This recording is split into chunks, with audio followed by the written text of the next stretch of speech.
Hey everyone, it's Dev. I am currently sitting in my room again, and I wanted to talk about like the difference in my life personally. Was living in the Caribbean for almost 6 years, and I'm now back in Texas, and I went to the family dollar store today. So if you don't know what that is, it's just like a dollar store where everything is super cheap and usually super like plastic, if that were to be like a descriptive term. You get what I mean. And I was pleasantly surprised by some fluoride-free toothpaste that was made with coconut oil, and they had some charcoal ones. The packaging was also biodegradable, which is just so exciting, and I go everywhere. I use my reusable bag that like stretches out really big. Probably make a post on that eventually because I love the bag. I think everyone needs one.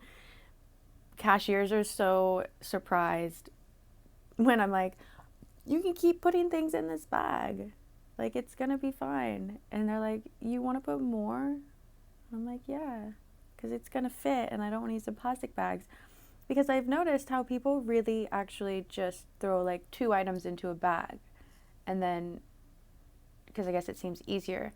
And for somebody, for myself, like I've worked in retail and I've worked in shops, and my job down in Cayman was very environmentally conscious, and as well as health conscious, which was the main thing, the main driver of that business. So for myself, I've been adjusting, like where can I find these things that I've already integrated into my life, and my body likes them, I like them, they're good for my soul because there's no heavy conscious when I buy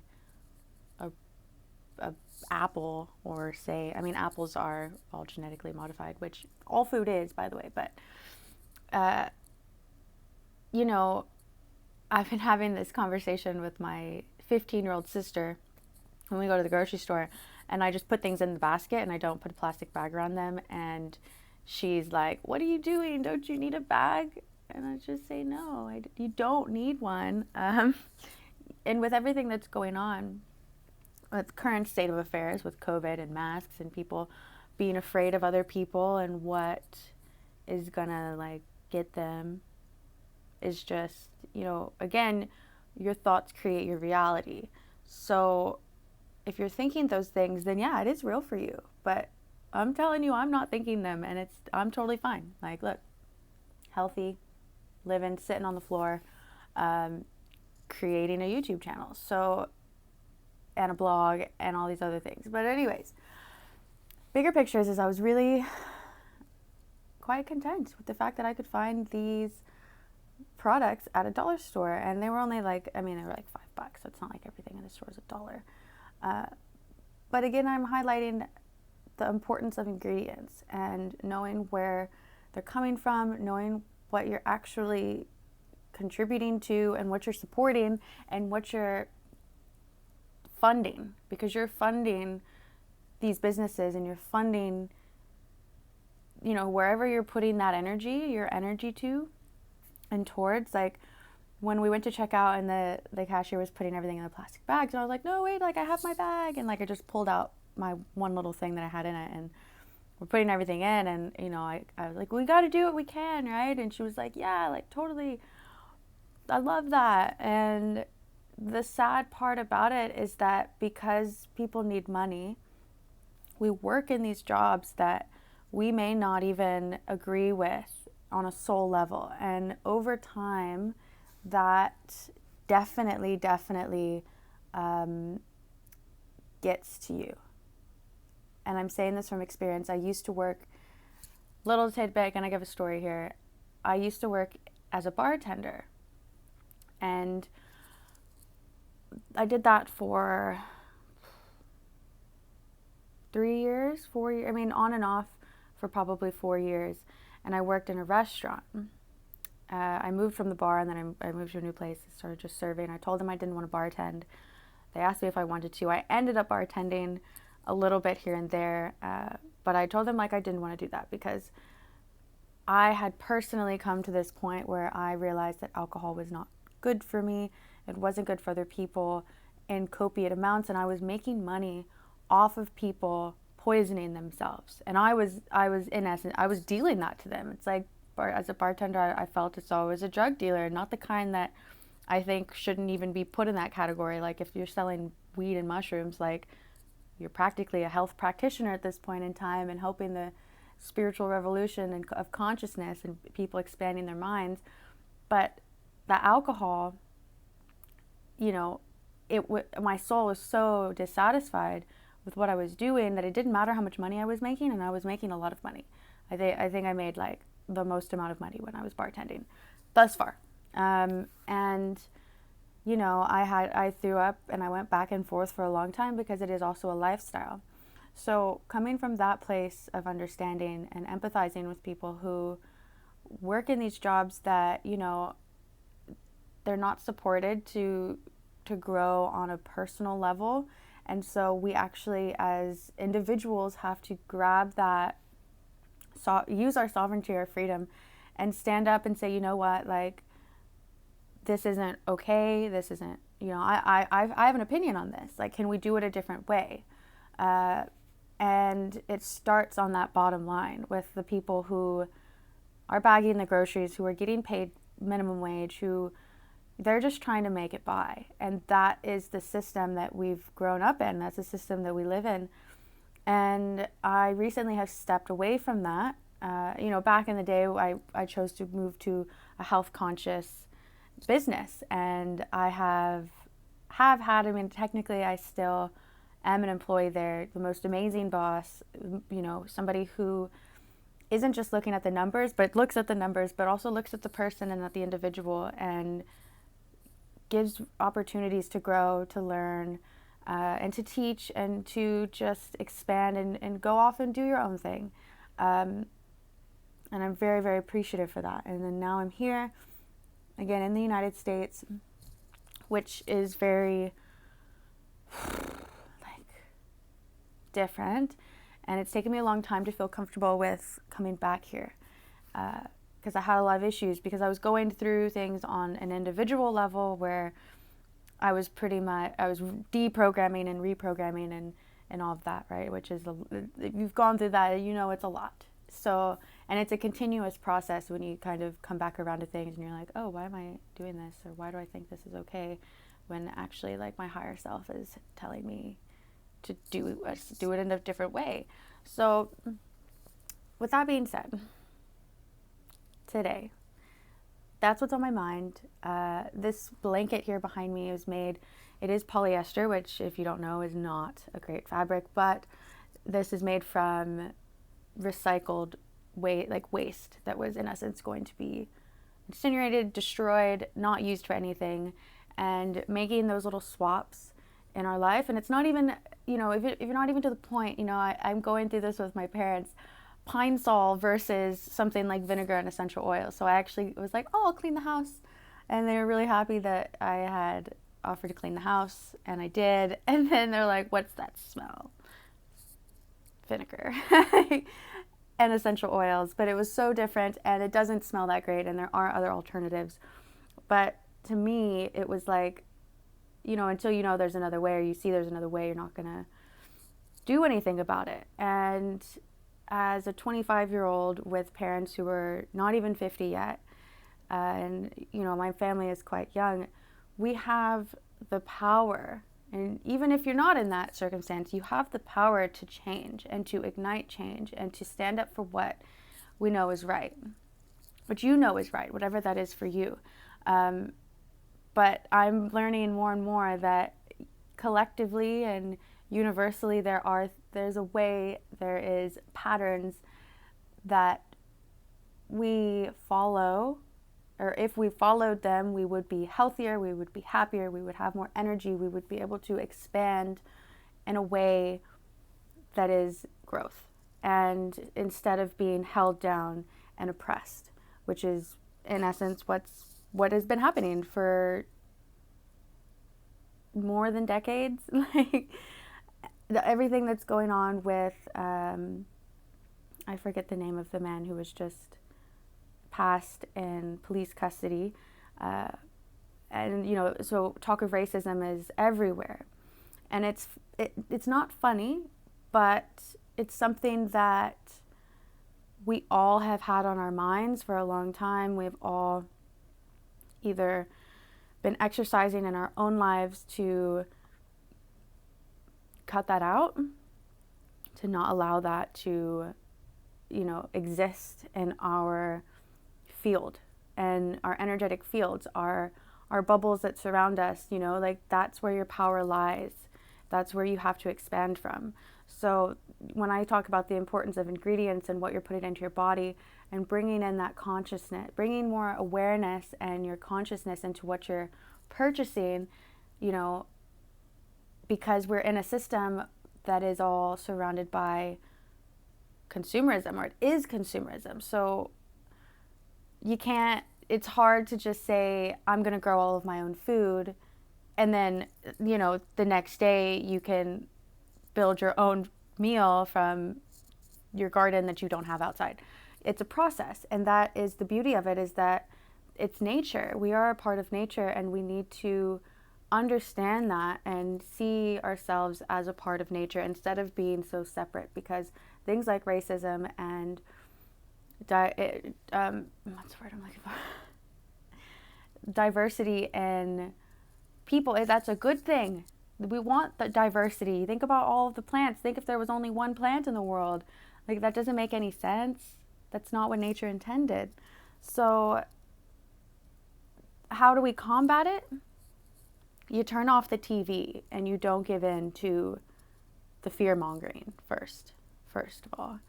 And second of all, take a risk on yourself. Take a risk that something that's different than what you've done before is better than what you could have ever expected. Put faith into something much larger than yourself, and be conscious of where you're spending your money, because it is an energy exchange. And if you're funding corporations, businesses that are probably they're tricking people. They're like, oh, this is amazing, this is great for you. But it's not. It's actually lowering your self-worth by making you believe that you need something more. It's by saying you deserve more because of your skin tone, and employers aren't going to hire you because of this, or anything. It could be anything. The separation of our human beings from nature, though, to me, that's the root. That's the root. You know, it's like you have a problem, you don't just clip the edges off, and, you know, because that thing is still going to be festering and building strength. You got to uproot it. You got to uproot it from the source. And humanity on a large scale has been so disconnected from their nature, from our nature, from the nature, from Mother Earth, from the universal consciousness that moves us. You need to talk about it. That's what I'm doing here. These are things that, you know, I have friends, and I have acquaintances, random strangers, people who I've had deep conversations with, and I've realized, you know what, like, we have the internet, let's get on here and let's talk about it. Because the more you talk about it, and the more people that join in the reality of we are nature, we are a part of nature, and once we get back to that, we can start to heal on a grand scale, and we can take our power back, because our power, our energy, is all connected to that infinite source. So when it comes to racism, don't let it be in your bubble, in your realm, in your orbit. Make that decision, you know? And when none of us are perfect, we can always improve, and we have these programs, right? So instead of getting mad at somebody and calling them out and saying, you're a racist, talk to them in a loving way, because they probably don't even mean to be, because they're just repeating something that was told to them and that it was programmed into them. They see it as a joke. They see it as this. We've been desensitized to a lot of things. But it is all about division. And that is what racism is. And the division, the source, the root of that is that we feel so disconnected from ourselves because we're not connected to the source. We're not connected to nature. And we need to reestablish, strengthen that bond. And it starts within. It starts with the food you eat, the things you consume, the YouTube videos you watch. That's my mission. Consume, create, and connect consciously. Know what you're putting into your subconscious, what you're allowing to come into you, to be digested. And then if something comes in that you're not happy with, you get rid of it. You push it out consciously with awareness, or you integrate it in because it works. Your system feels more balanced. You feel happier. You feel lighter. These are things.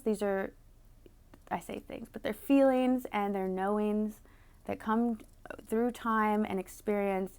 And it's always, every time, it's like a new step. It's not that you do it one time and all of a sudden everything makes sense. That's not it at all. I've been on my health journey for 5 years now, and I know I've touched a little that I have stories when it comes to detoxing. So I understand how much it's a journey. It's a challenge. And the decision that you're worth it is the number one driving force. You're worth feeling better. You're worth feeling light on your feet. You're worth feeling good in a bikini. Whatever it is, rock it, live it, do it, be different, set the example. Connect with others.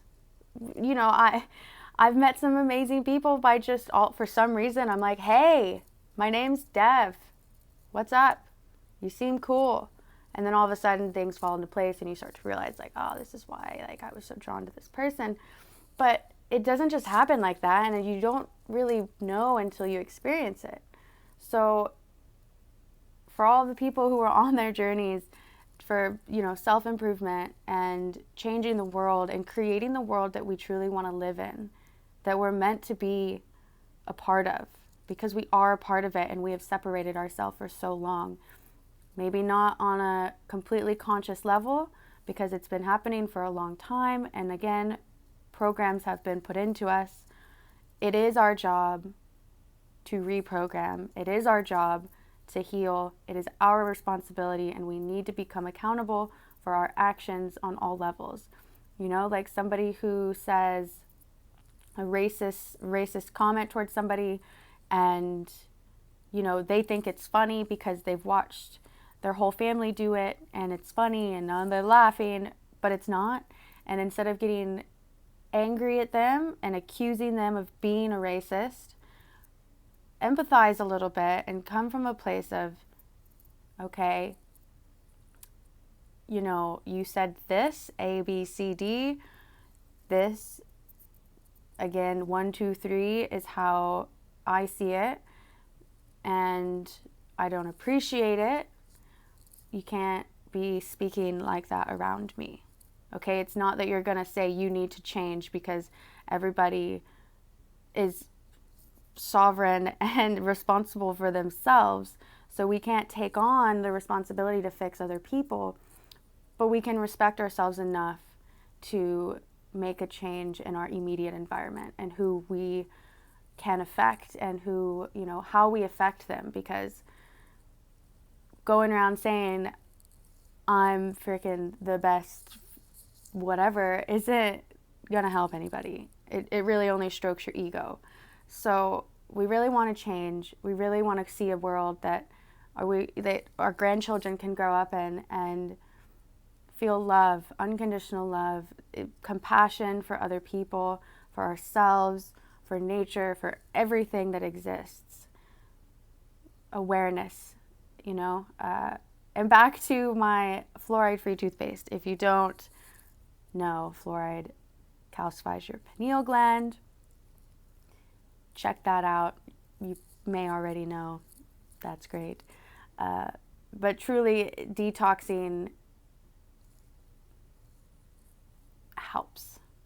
And like I said, or like I have said, and I've written, and you will see more of, to dig out those deep, rotting parts of ourselves where trauma is held, all it's doing is rotting away at our spirit and suppressing us and keeping us separate from who we really are. Our egos are separate from our divinity. Our bodies are separate from our minds and our hearts. And that is the widespread issues that humanity has. So I'm here to say we can do it. There is a better way. We can do it together. We can unify. We can remain sovereign. We can take back our freedom from anyone who tries to take it away from us. And, at the same time, exercise acceptance and compassion for where we are at right now. Because it takes those little baby steps, again, like in nature. A seed doesn't just become a full plant that you can harvest. That's not how this works. It's not any quick fix, any fast fad diet. Those things don't work. They may work temporarily, but you're not going to feel good. You're not going to have a sustainable longevity in your life by doing those kinds of things. We have to do the hard work. We have to do the things that make us feel very uncomfortable, because that's how we grow. So that's my little tidbit for today. I'm sending my best to everyone, every corner of the earth, sending love, and catch you tomorrow.